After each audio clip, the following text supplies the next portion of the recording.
Bienvenidos a nuestro curso virtual de Historia Universal para el nivel preuniversitario. Les saluda el profesor Andy Ortiz Tomasto. El día de hoy vamos a estar conversando sobre unos temitas de la Edad Media. El primero de ellos es el Sacro Imperio Romano Germánico. Bueno, comencemos localizándolo tanto en el tiempo como en el espacio. El CIRG se desarrolló entre los años 800 hasta el año 1806. Ahora, si tú has notado, acá hay dos fechas probables de inicio. Algunos creen que el Sacro Imperio surgió en el año 800 con la coronación de Carlomagno, y otros afirman que es recién en el año 962 con la coronación de Otón I. En el aspecto geográfico, el CIRG se desarrolló en la Europa occidental, tal como puedes ver en la imagen.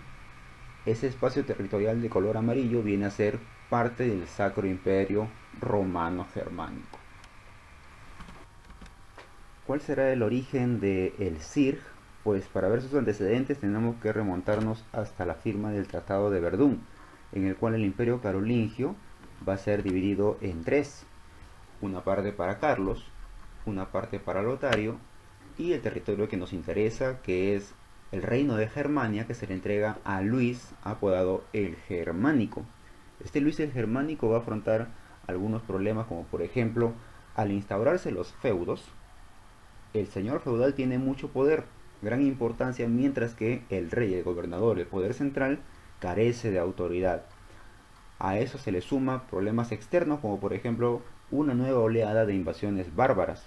Estamos hablando en este caso de los normandos, que vienen de la zona norte, los húngaros y los eslavos. Más adelante va a seguir otros gobernantes como Luis el Niño, Conrado I, Enrique I, que no van a poder solucionar estos problemas. Acá podemos ver ya el Sacro Imperio en una expansión mayor. No es hasta que llega al poder Otón I, conocido y considerado como fundador de este Sacro Imperio Romano Germánico, al cual se le apoda el Grande, Otón el Grande, porque consigue victorias importantes contra los húngaros en la batalla de Lechfeld. En el año 955 logra derrotar a los húngaros y a raíz de eso se gana el apelativo de el Grande. Cuando Otón llega al poder, va a tener que buscar la estrategia para someter a los señores feudales. Entonces, va a derrotar, por ejemplo, al rey lombardo y se va a coronar también rey de Italia, Otón, con lo cual expande sus dominios. Va a buscar estratégicamente una alianza con la Iglesia Católica, con el clero católico, para poder enfrentarse a la nobleza. Esos nobles que están aliados con los señores feudales y que impiden que el emperador ejerza su autoridad. Por lo tanto, la Iglesia, al auspiciar a Otón, le está dando mucho más poder del que ya tiene por ser emperador. Es por eso que el Papa lo nombra pues Sacro Emperador, ¿no? El Papa Juan XII. Conozcamos algunas dinastías que pasaron por este imperio, como por ejemplo la Sajonia, la primera de ellas, a la cual pertenece Otón, que es el que vemos en imagen, y ya se puede ver su influencia de la Iglesia Católica por lo que lleva en la mano izquierda. La dinastía Franconia, y es en esta época que ocurre la famosa querella de las investiduras, en la cual la Iglesia Católica y el poder central, o sea el emperador, van a tener un conflicto debido a los tributos. Generalmente es económico, a los tributos, a los impuestos, pero la excusa es el nombramiento de autoridades eclesiásticas. Esto se va a solucionar más adelante, cuando el emperador acepte que no se va a meter en asuntos religiosos, ¿no? La dinastía Suaba, en la cual ocurre la tercera cruzada. Con ello se da la participación de Federico I, llamado Barbarroja, en la tercera cruzada.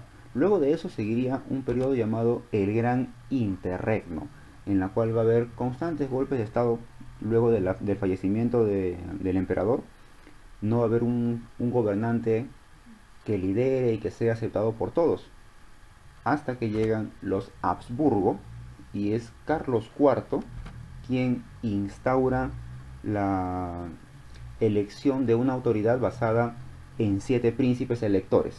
Estos 7 príncipes, representantes de diferentes monarquías, van a elegir al gobernador, al emperador del Sacro Imperio Romano Germánico. Y eso se va a mantener hasta el año 1806, en el cual ya Francisco II renuncia a esta coronación y solamente va a ser gobernador de Austria, ¿no? Y se desintegra finalmente el Sacro Imperio. ¿Cuál fue la debilidad que presentó el CIRG? Bueno, en el aspecto político y económico vemos la gran cantidad de feudos. Al haber muchos feudos dentro de este imperio, el señor feudal va a tener total poder, absoluto poder, mientras que el emperador va a quedar relegado. Por otro lado, como abarca muchos territorios, va a tener variedad cultural y variedad racial. Por lo tanto, no va a haber una unidad. Ese imperio no se va a sentir una unidad. Aún no está desarrollado el sentimiento nacionalista. Y por último, pues la constante rivalidad entre la iglesia y el emperador. Básicamente por el poder y el control político y económico. Y en tal sentido es necesario conversar sobre las cruzadas, que son una serie de campañas militares de carácter religioso, nos dice la iglesia, pero en general son de carácter económico, ¿no? Influenciadas por las monarquías de Europa contra los turcos musulmanes, cuya excusa fue defender Tierra Santa, mera excusa porque en realidad se quería aprovechar el comercio económico y la importancia de esa ubicación geográfica por la cual luchaban, ¿no? Se desarrolló más o menos entre los siglos XI hasta el siglo XIII. Entre las causas que motivaron este proceso de las cruzadas destacan, por ejemplo, el enriquecimiento por tierras y comercio, básicamente factor económico. En el aspecto político, sí era cierto, frenar el avance turco en Europa porque podía convertirse en una gran amenaza. Buscaron ellos el apoyo al imperio bizantino, que se veía amenazado por los turcos, pero ese apoyo queda en nada porque en una de las cruzadas van a saquear Constantinopla, los mismos europeos, ¿no? Y la intensa religiosidad que motiva estas cruzadas y le da justificación. Al punto, por ejemplo, de que es el Papa Urbano II quien, mediante el concilio de Clermont, hace una invocación, un llamado, y dice: tenemos que ir a las cruzadas porque es la voluntad de Dios, porque Dios así lo quiere, dando inicio a este proceso militar llamado las cruzadas. Bueno, conozcamos su desarrollo. Durante la primera cruzada, que tiene 2 etapas, la primera de ellas una cruzada popular, o también llamada cruzada de los pobres, dirigida por Pedro el Ermitaño, un clérigo. Obviamente va a terminar de manera catastrófica porque los que están yendo a combatir no son militares, son campesinos, influenciados por su actividad religiosa, por su fanatismo religioso, y van a terminar pues la mayoría muertos. En un segundo intento, ya de manera oficial, en la cruzada llamada señorial o también llamada de los nobles, dirigidas por Godofredo de Bouillon, un noble, sí consiguen lo que anhelaban, ¿no? Consiguen una victoria. Lamentablemente, el aspecto religioso se queda de lado y se convoca una segunda cruzada con fines más económicos.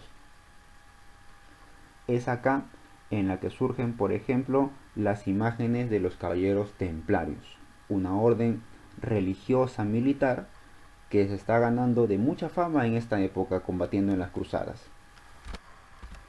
Se convoca a una segunda cruzada porque los ánimos están pues elevados, ¿no? Se considera que los caballeros hospitalarios, los caballeros teutónicos, los caballeros templarios pueden derrotar a este ejército musulmán. Lamentablemente no va a ser así. Los musulmanes van a salir victoriosos en esta segunda cruzada. Se convoca una tercera cruzada con la esperanza de que tengan el éxito de la primera, y esta cruzada es famosa por la participación de los reyes que están acá. Son los reyes mismos que representan a sus naciones, como por ejemplo Felipe II, el Augusto representando a Francia, Ricardo Corazón de León de Inglaterra, y Federico I Barbarroja del Sacro Imperio Romano Germánico. Este último va a morir, Felipe II va a ser abandonado, se va a retirar y solamente va a quedar Ricardo Corazón de León.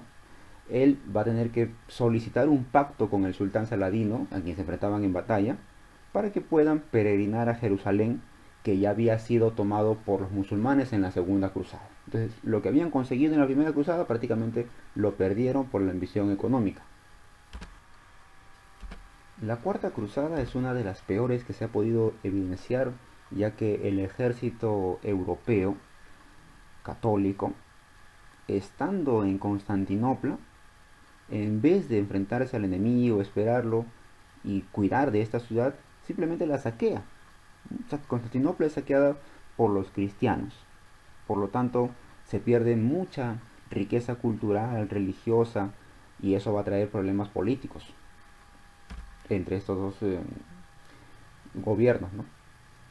Además, hay un tipo de leyenda, un tipo de mito acá, que muchos dicen que fue cierto, en el cual se le llama la Cruzada de los Niños, que no es oficial, no es de carácter oficial, así como la Cruzada Popular.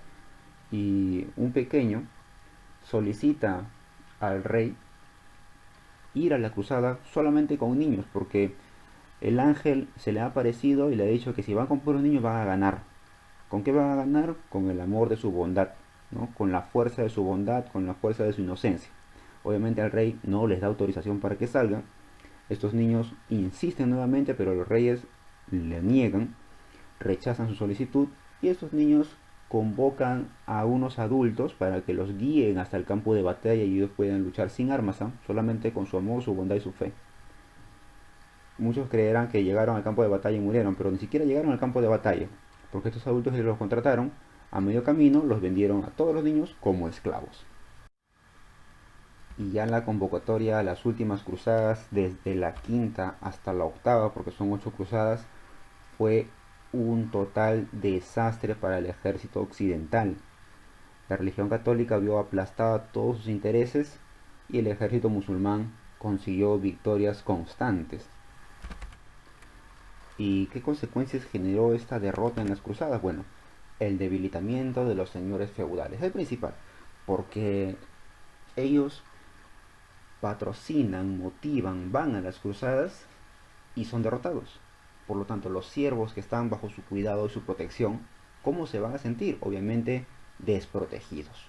Y van a buscar refugio en el rey. Se intensifica el comercio entre Oriente y Occidente, razón por la cual resurge, empieza a desarrollarse la burguesía, aumenta su negocio, aumenta su actividad y por lo tanto gana más prestigio económico. Y en cierta parte lo positivo es que se frena el avance, se contiene momentáneamente el avance de los turcos otomanos. Y ya por último conversemos sobre la revolución comercial que se dio en esta época. Esta revolución comercial va a ser motivada por las siguientes causas, por ejemplo, el auge sostenido de la producción agrícola debido al sistema de roturaciones que se ha empleado. El sistema de roturaciones consiste en ampliar los terrenos de cultivo, cortando los árboles, por ejemplo, o desecando los pantanos. Y además, el uso del sistema trienal. ¿Cómo funciona esto? Bueno, un terreno de cultivo es dividido en 3 partes. En el primer año, en una parte se siembra trigo, en otra parte avena, y la tercera parte se deja descansar, se les llama tierras de barbecho.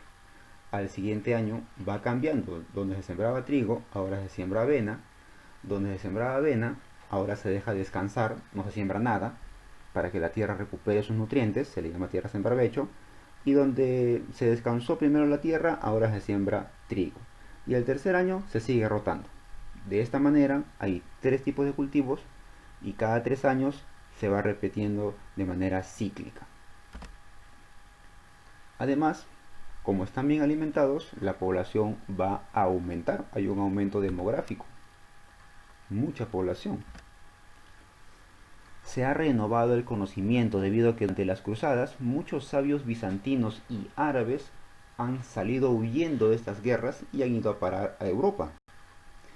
Se están instaurando monasterios donde se difunde el conocimiento y se vienen creando las universidades. Si bien es cierto, en una primera instancia no tienen todo el prestigio que tienen hoy, es muy importante por ser origen del conocimiento actual, ¿no? Y el desarrollo tecnológico, como por ejemplo la instauración de molinos de viento, la creación del astrolabio, de la brújula, del papel, del timón de navegación, entre otros.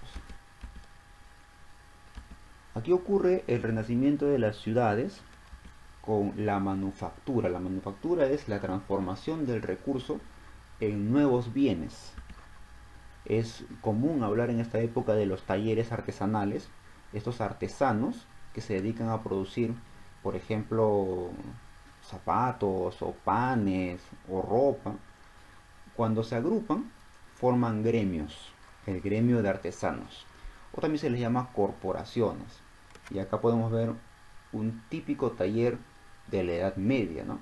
Donde sale, por ejemplo, a la vista el símbolo de producto que están ofreciendo, el maestro artesano, un oficial, que es el segundo al mando, y el aprendiz, que generalmente pues es un familiar del maestro, no se le puede enseñar a cualquiera, ¿no?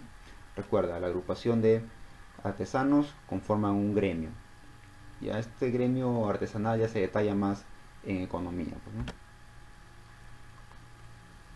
Acá por ejemplo vemos el gremio de sastres, entre ellos compartían el conocimiento, compartían el precio, monopolizaban, trabajaban a puertas abiertas para que la gente sepa que ahí están produciendo tal o cual recurso. Acá está el gremio de panaderos. Además, se está desarrollando la burguesía. Esta burguesía está conformada por comerciantes y al comercializar ganan dinero, o banqueros también. Son aquellas personas que, como ven que los comerciantes mueven mucho dinero, en el trayecto pueden ser víctimas de asalto. Por lo tanto, esas personas se dedican a guardar dinero y se encuentran siempre ubicados en las bancas de las plazas. Por eso se le llama banquero. Y por eso surge el término hoy de los bancos, ¿no?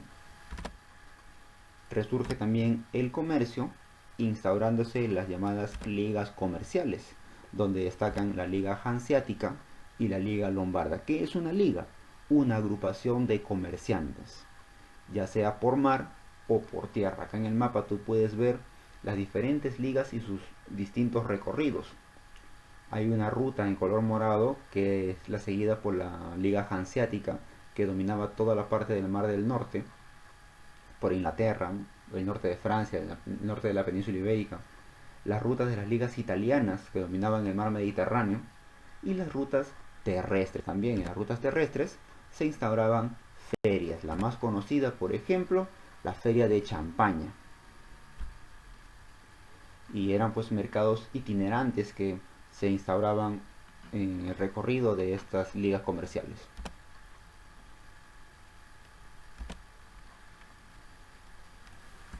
Primera pregunta te dice: el Sacro Imperio Romano Germánico fue una agrupación política situada en la Europa occidental y central, de carácter feudal, donde el título de emperador era electivo y no hereditario, que se desarrolló con base en el reino de...